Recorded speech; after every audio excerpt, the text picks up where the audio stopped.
This is Matt for Into Boxing. I'm delighted to be joined once again by Mr. Harlem Eubank. Harlem, you're here for Mick Conlan's fight week. First off though, how are you?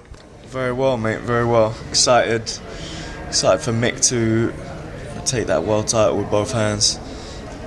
His preparation's been great, and this is fight night. This is the night where you can enjoy all that hard work that's been put in the gym.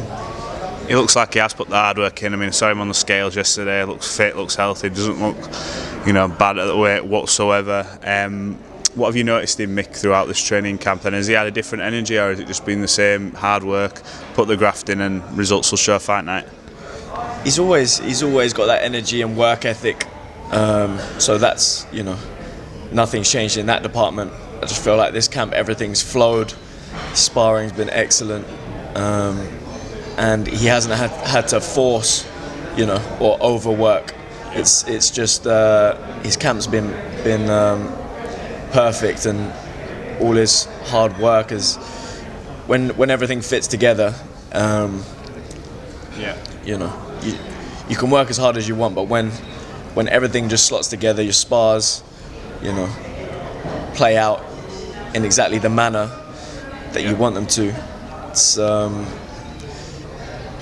It makes for an exciting fight night, and that's what you're gonna see. And I think he's destined for this moment where he snatches that belt and becomes champion of the world.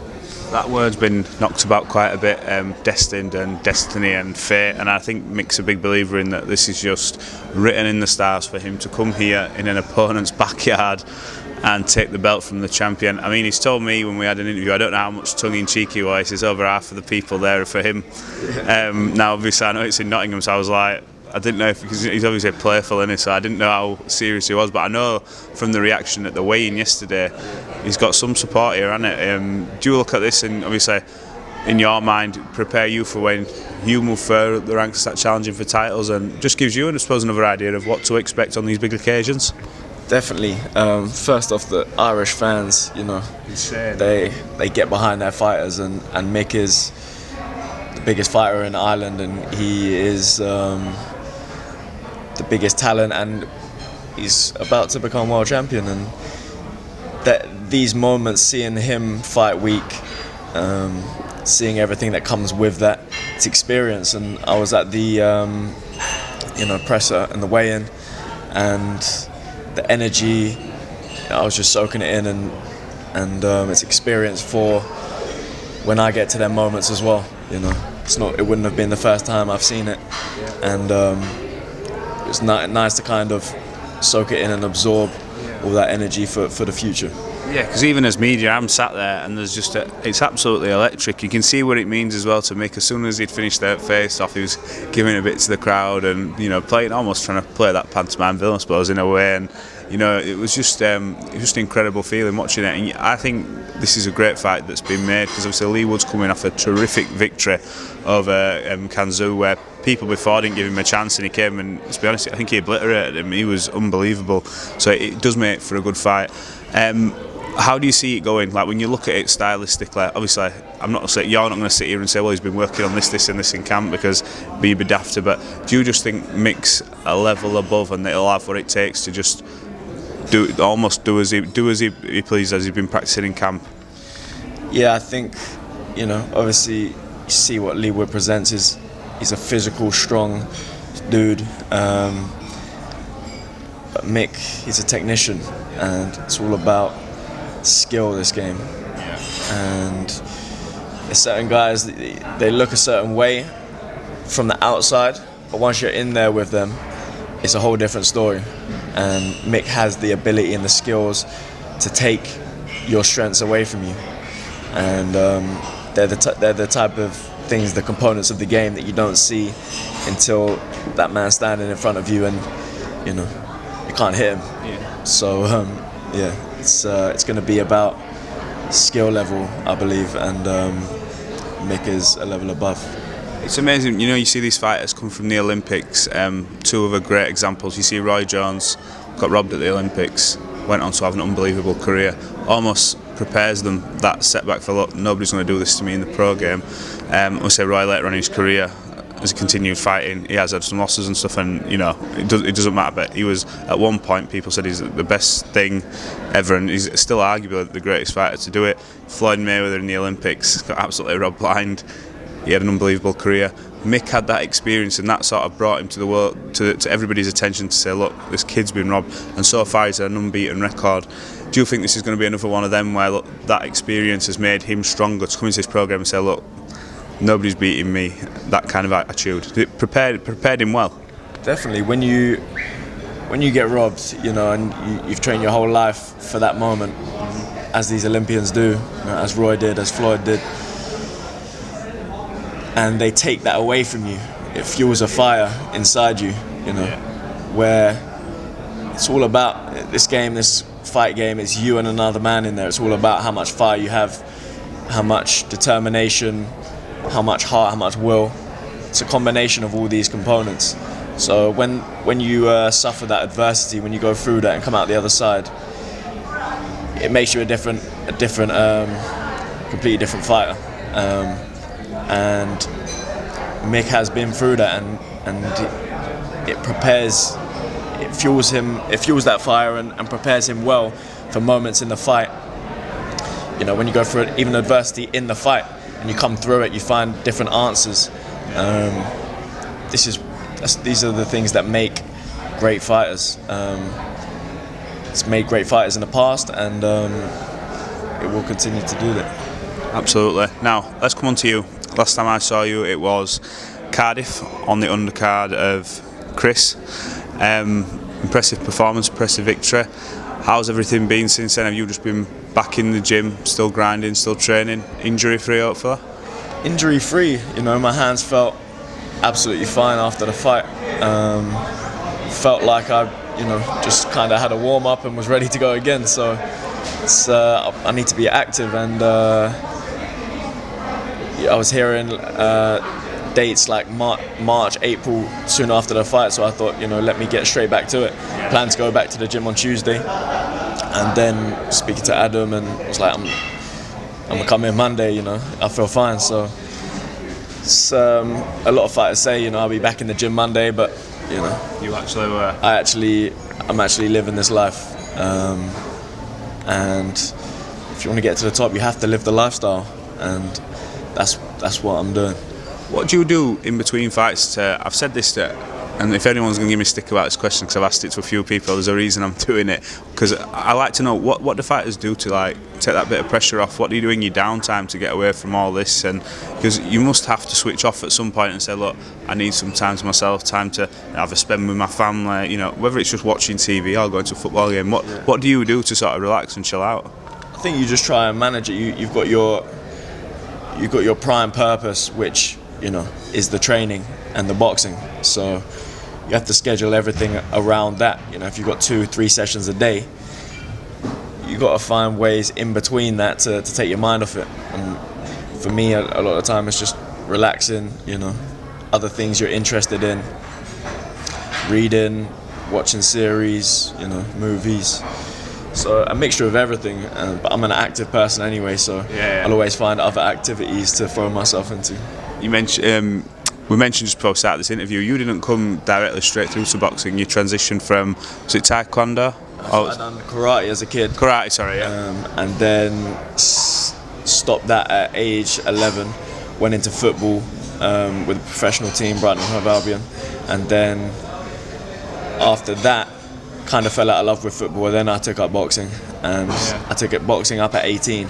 So I knew, for one, I need to pick this up quicker than anyone else. Yeah, 18, it's all or nothing really, isn't it? 'Cause when I was speaking to some boxers who start like 18, and you normally hear it from, I've been in the gym since 9, Exactly. 6, 4, but you're like 18, let's give boxing a go. It's a big step. Exactly, and the thing is, when you start at 18, one, your second name's Eubank, so you've got a target on your head. Yeah. Your skills haven't developed, you haven't had a chance to practice. Yeah. So you're a novice going into the game with the second name Eubank. You've got a target on your head, and you've got kids that have been training their whole life, so they've picked up that technical skill set, and then you're starting at an age where there's more impact being you're fighting men now. So you're not going through a junior system. So I think it was all stacked against me, but my determination and faith in where I was going was always present, no matter who believed or didn't believe. So that's got me to this point, and will take me a lot further as well. You mentioned having that target on your back because of your name.